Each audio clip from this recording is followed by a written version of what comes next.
Hospital Gala had just finished the silent auction when my mother-in-law stood up at our table, tapped her wine glass with a butter knife, and slid a cream-colored folder across the white tablecloth toward me. She did it slowly, like she wanted everyone at table 9 to watch. My husband had his phone out already, angled at my face. He thought I didn't notice. I noticed everything that night. I am 33 years old.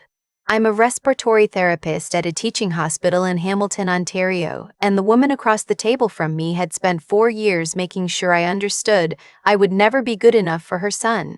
That folder she pushed toward me had a little gold sticker holding it shut, the kind you'd put on a wedding invitation. She dressed up the thing the way she dressed up everything, including her contempt.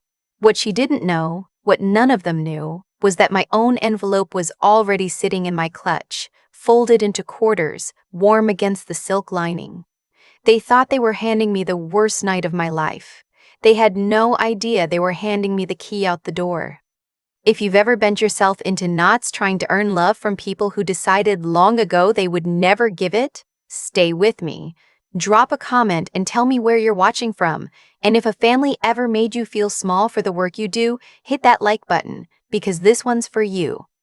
The ballroom at the convention center downtown was done up in gold and burgundy, round tables, a string quartet near the bar, a slideshow of the hospital's new cardiac wing cycling on a screen at the front. It was the foundation's annual fundraiser, the one event each year where the people who keep that hospital running actually get to sit down and be thanked. I'd worked 7 Christmases on that respiratory floor. I'd held the hands of people taking their last breath, while their families were stuck on the 403 in a snowstorm. That gala mattered to me. I'd been excited, genuinely excited, that for the first time my husband's family had agreed to come. I should back up, because to understand why that folder didn't break me, you have to understand the 4 years that came before it. My husband and I met at a wedding in Niagara-on-the-Lake. He was charming in the easy way that men who've never been told no are charming.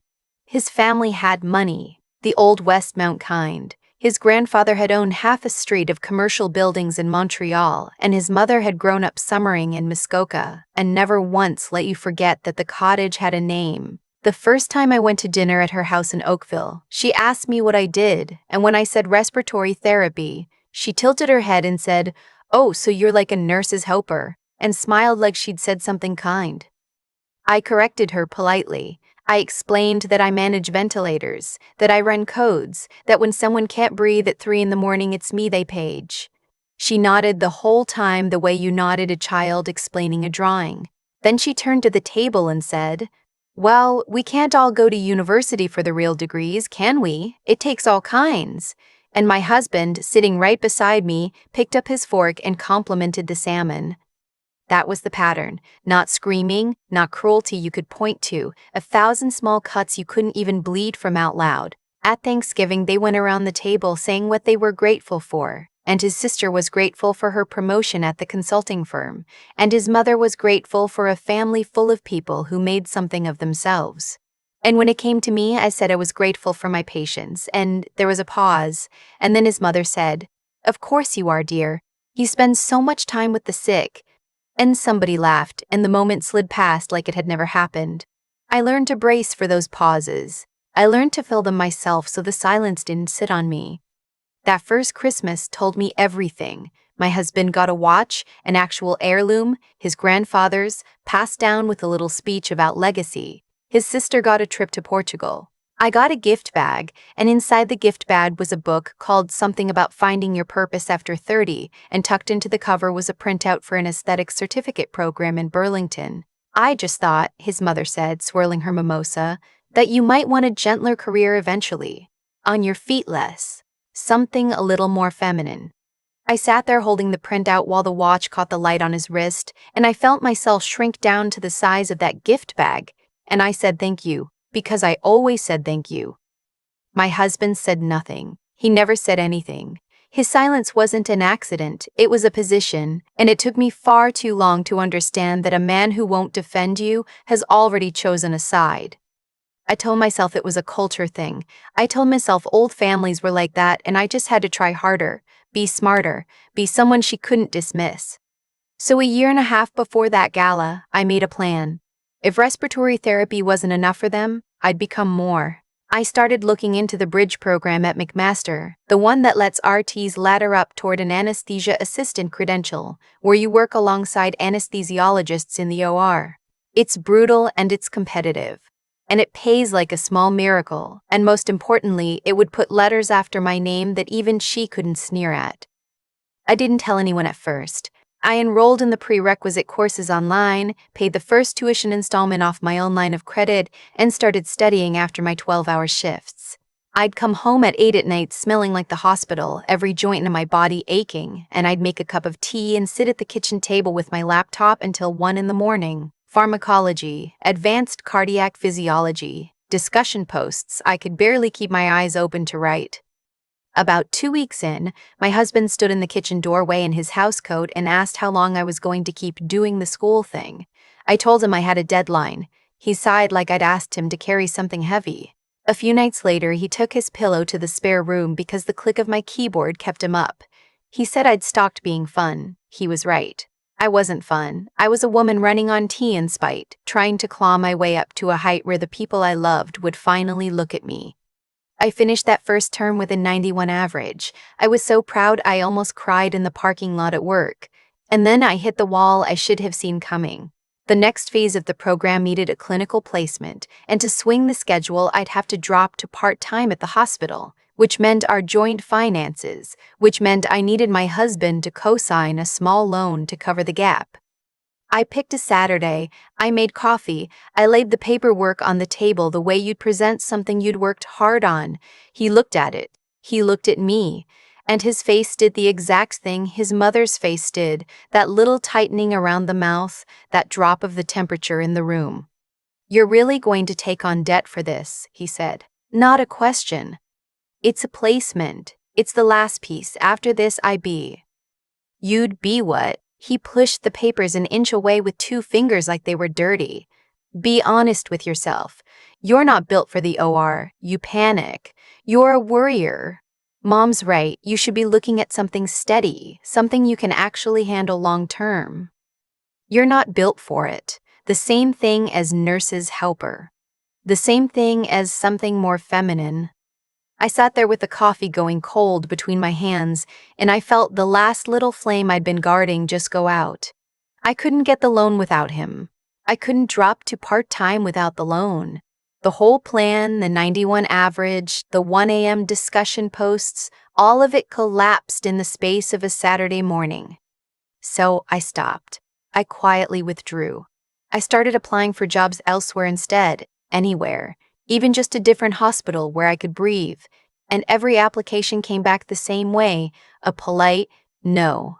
No interview, nothing. It would take me months to understand that his mother knew half the administrators in the regional health network through her foundation work, and that doors I thought I was knocking on had been quietly held shut.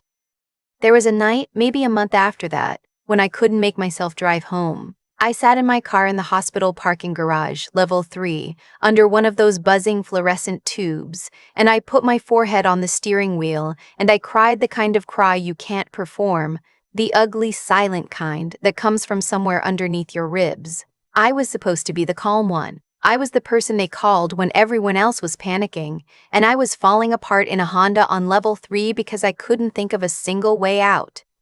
A knock on my window nearly put me through the roof. It was Doreen. She was the charge respiratory therapist on nights, 61 years old, 30-some years on the floor. A woman with reading glasses, always pushed up into gray curls, and a voice like gravel in a coffee can. She didn't ask if I was okay. She held up a paper cup from the Tim Hortons in the lobby and said, "Double double, looks like you're running on empty, kid." I rolled the window down. The cold November air came in and hit my wet face. I told her I was fine. She didn't believe me and didn't pretend to.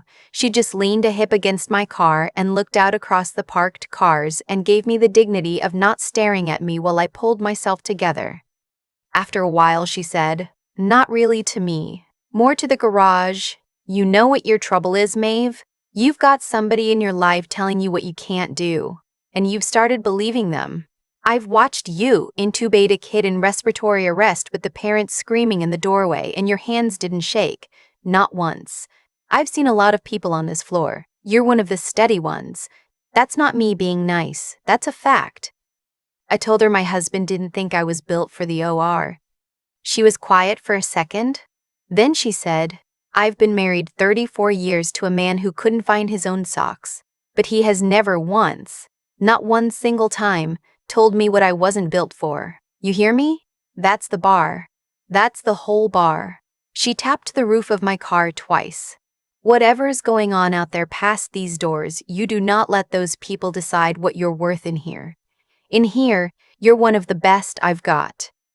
And that was the thing that broke the dam, because it was the first time in 4 years anyone had said it plainly. She saw me, not my husband's wife, not the disappointment at the table, just me. She finished her coffee, told me to go home and sleep, and walked back toward the elevators in her cardigan, and I sat there holding the warm cup and feeling, for the first time in a long time, not fixed exactly, but reinforced, like someone had welded a brace onto a thing that had been about to snap. I want to stop here for a second. If you've ever had the person who was supposed to protect you go silent at the exact moment you needed them to speak, while a near stranger showed you more kindness in 10 minutes than your family showed you in years, comment one word for me. Just type, "seen." I want to know how many of you have been there. What pulled me out wasn't a grand plan, it was an email I almost deleted. It came on a Tuesday night, 10 days or so before the gala, while I was lying in bed scrolling through my phone, too tired to sleep.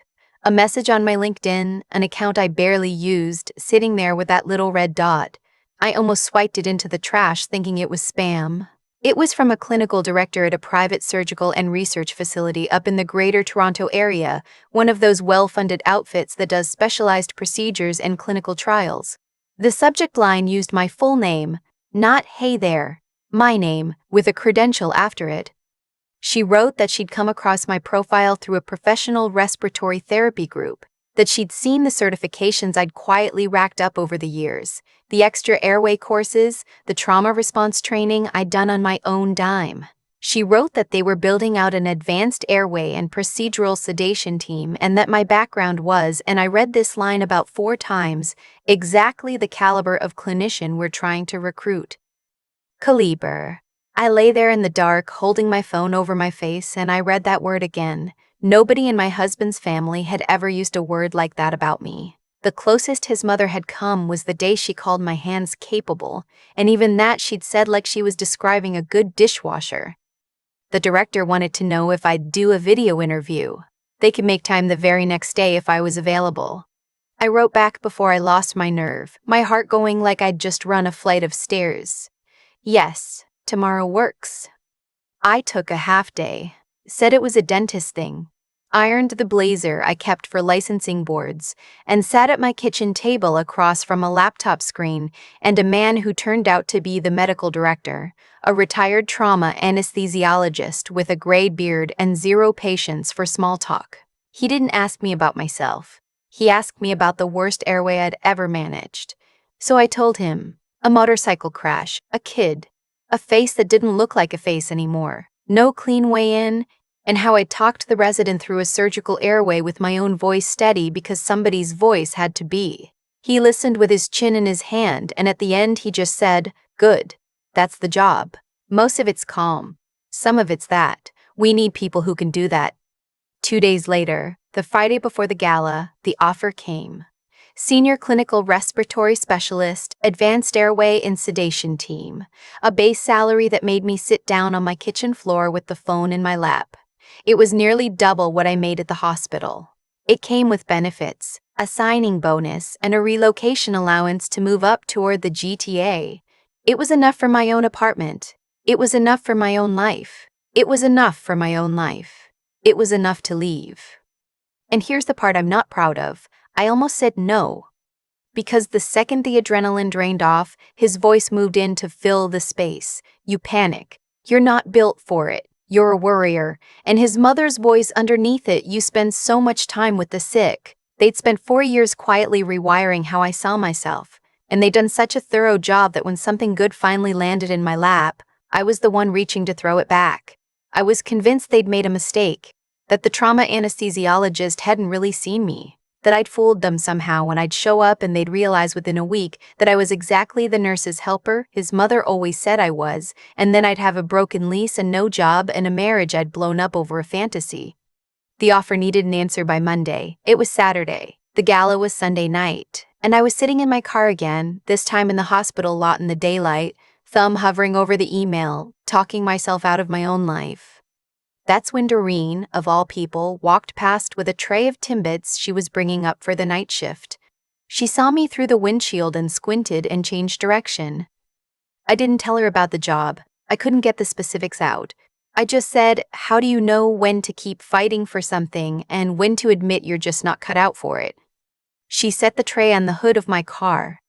She looked at me for a long moment over those reading glasses, and she said, Maeve, the only people who've ever told you you're not cut out for something, are they happy? Are they the people you trade your life to be? Because here's the thing 34 years has taught me. When somebody tells you that you can't, the first question is always who benefits if you believe them. She picked her tray back up.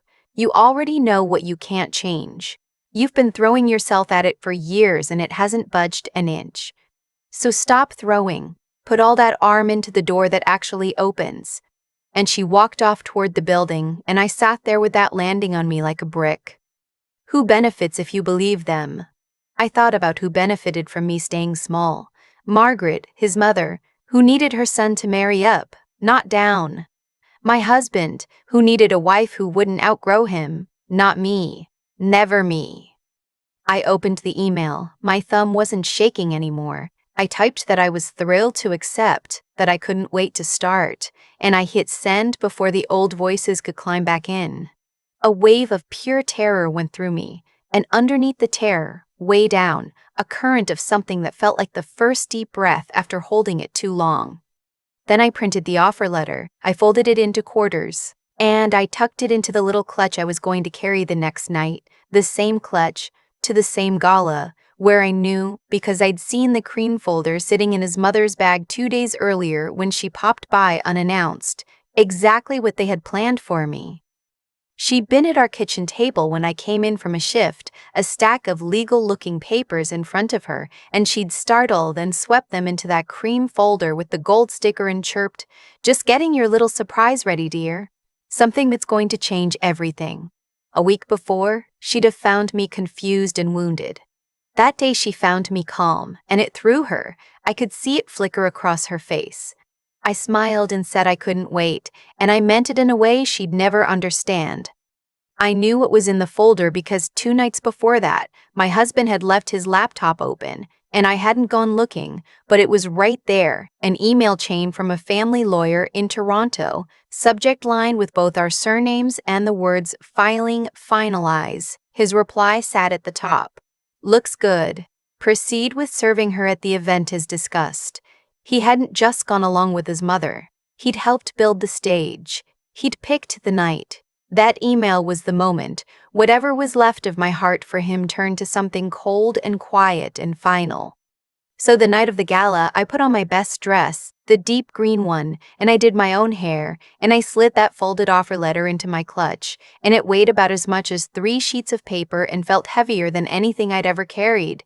We drove downtown. He held the door for me. He put his hand on the small of my back as we walked in. A warm, clammy trader's hand, and I let him, because the show had to look normal right up until it didn't. Which brings us back to table 9. The string quartet, the cardiac wing glowing on the screen, his mother tapping her glass with that butter knife. "I just want to take a moment," she said in that voice she perfected at 100 charity luncheons, pitched to carry exactly 2 tables over. People started to look. Since it's such a special night, and since we so admire people who do their little part for the hospital, she slid the cream folder across the linen. It stopped against my water glass. His sister was already smirking. My husband lifted his phone and pointed it at my face, and I watched the tiny red dot appear in his lens. "Happy celebrating, dear," his mother said, sweet as antifreeze. "We thought tonight was the right time. My son deserves a partner who can stand at his side in his world, not someone content to spend her life in scrubs. The table went silent. There was a man 2 seats down, our hospital's chief of staff actually, who had stopped with his fork in the air. I felt all of them waiting for me to crumble. They built the whole evening around watching me crumble. I didn't. I opened my clutch. His mother's smile widened. She thought I was reaching for a tissue. I took out the pen I always carry, the cheap retractable one from the nursing station, and I clicked it. I slid the folder toward me, peeled the gold sticker, pulled out the thick stack, flipped straight past every page to the last one, the signature line, and I signed. Clean, fast, no hesitation. I capped the pen. I slid the whole thing back across the table to her, and I looked her right in her stunned face and I said, "Thank you. This is honestly the most generous thing you've ever done for me." Nobody breathed. Her smile froze and then fell off her face entirely. My husband slowly lowered the phone. That's it," he said. "You're not going to—" "Oh, that's not it," I said. "I have a bit of an announcement too." I reached back into the clutch and pulled out the second folded paper. "You were right about one thing tonight. Your son does deserve a partner who fits his world, and I agree. So." I unfolded the offer letter and laid it flat on the white cloth, turned so the chief of staff could see the letterhead if he wanted to. While you were all busy planning your little surprise, I had been getting one ready of my own. I watched my husband's eyes hit the name of the facility at the top of the page, and I watched the accountant in him do the math, because he knew exactly what that kind of place pays. "Senior Clinical Respiratory Specialist," I said. "Advanced Airway and Sedation, up in the GTA. The salary's nearly double what I make now. There's a relocation package too." His sister's mouth came open. "It's funny," I went on, and I tapped the letter once. "You always told me I was just a nurse's helper, not built for the real work." The medical director up there had a different word for me when he made the offer. He said my experience was exactly the caliber of clinician they were looking for. Caliber. I let it sit on the table like a dropped glass. And then Doreen, because of course Doreen was there. The hospital had bought a table for the senior staff and she was 3 seats down in a blazer she'd clearly fought with. Doreen stood up. She picked up her water glass, and in that gravel voice that could cut through a code blue, she said, "Well then, I'd like to make a toast." The nearby tables quieted. "To Maeve, to one of the finest clinicians I've worked beside in 30 years, and to wherever she's headed next. Because they are getting the better end of that deal." The whole hospital table was on its feet before she finished. My colleagues, the ones who'd seen me at 3 in the morning with my sleeves rolled up, raised their glasses to me.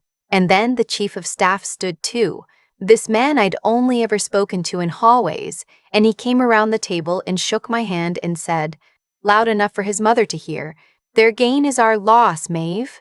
We're going to miss you on that floor."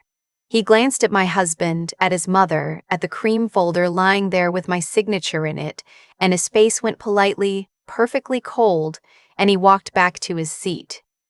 His mother had nothing. Her mouth opened and shut, and no sound came out. His sister was staring at her own lap. And my husband sat there holding a phone that was still recording, capturing nothing now but his own face, hollow and gray and finally quiet. I picked up my clutch. I stood up. I didn't make a speech. I nodded to Doreen, who dipped her chin at me like a proud parent, and I turned and walked across that ballroom floor with my heels steady under me, past the quartet, past the glowing slideshow. And I pushed through the doors into the November night, and I stood on the sidewalk and I took a breath that didn't have a single one of those people's weight in it. Just cold air. Just mine. The divorce was almost insultingly easy. The lawyer I found, a sharp woman in an office above a coffee shop on James Street, leaned forward when I got to the part about the gala. "He filmed it," she said. "His mother orchestrated it in public at your workplace event, and he filmed it." She started writing fast. "In Ontario, it doesn't much matter for fault, but she explained that a documented, premeditated public humiliation is the kind of thing that makes a judge look very, very unkindly on the people who did it when it comes time to divide things and decide who pays the costs. They made you a record of it," she said, almost gleeful. They thought they were making a trophy. They made me an exhibit. They had to hand over the footage. His own lawyer made him. When mine watched it, she stopped smiling. "It's worse than you said," she told me on the phone, her voice tight. The laughing. The sister filming on her own phone too, from a second angle, like it was a show. His mother's family lawyers in Toronto pushed back hard, but the video was the video. I kept my pension. I kept my own savings every dollar. I kept my car. The line of credit I'd taken on for school, the one he refused to help with, I paid off myself within the year, and I have never in my life been so glad to clear a debt. The text started about a day after he understood it was real. First the rage. "You made a fool of me. You humiliated my mother. You think this is funny?" I didn't answer. Then the bargaining, a day later. "Okay, you made your point, you can come home. Mom's back in Oakville. Don't throw 4 years away over one bad night. One bad night." I almost laughed out loud at the sink. Then finally, around 2 in the morning, a few days on, the whimpering. "I'm sorry, it was all her idea. You know how she is. I never wanted to hurt you. The apartment's so empty. I miss you. I love you." I read that last one standing in my new kitchen, in the new place I'd found near the lake up north, and I waited to feel something, and what came was pity. Not love. Pity that a 35-year-old man could say that word and have no idea what it meant. He hadn't loved me. He'd loved that I was steady and convenient and never threatened to outgrow him. I blocked his number, and I put the phone face down, and I went to sleep in the middle of my own bed, which I'd been doing for weeks, and which I will never take for granted again. He caught me once more in person, in the hospital lot, in the rain, on my last day about processing, stood there in his good coat getting soaked, asking me not to go, saying we could try counseling, we could work it out. And I looked at the face I'd once loved, and I felt that last sharp ache, not for him, but for the man I'd imagined he was, the one who never actually existed. I had to grieve a person who was never real. That's its own particular kind of loss. "It's over," I told him, and my voice didn't shake. "No, it's not. I love you." "No," I said, "you don't. And that's all right. It just means your life belongs to your mother. Mine finally belongs to me." Then I got in my car and I drove out of that lot, and I didn't look in the mirror. About a year and a half later, I'm standing in an OR suite north of the city, gowned in, running the airway for a procedure while a surgeon I respect calls me by name and asks my read on the patient's SATs, and I give it, and he listens.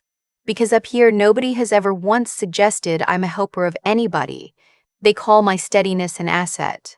They call my calm under pressure exactly that, an asset, and the word still catches me a little every time because it's the same word his mother used about a diamond ring at that first Christmas, and now it's the word my colleagues use about me. I bought a little condo near the water last spring, my name on the deed, my name alone. Some mornings I drink my coffee on the balcony and watch the light come up over the lake, and I think about how the very thing they sneered at, the scrubs, the long nights, the sick people I spent so much time with, turned out to be the whole reason a place like this came looking for me. They thought they were cataloging my failures. They were building my resume.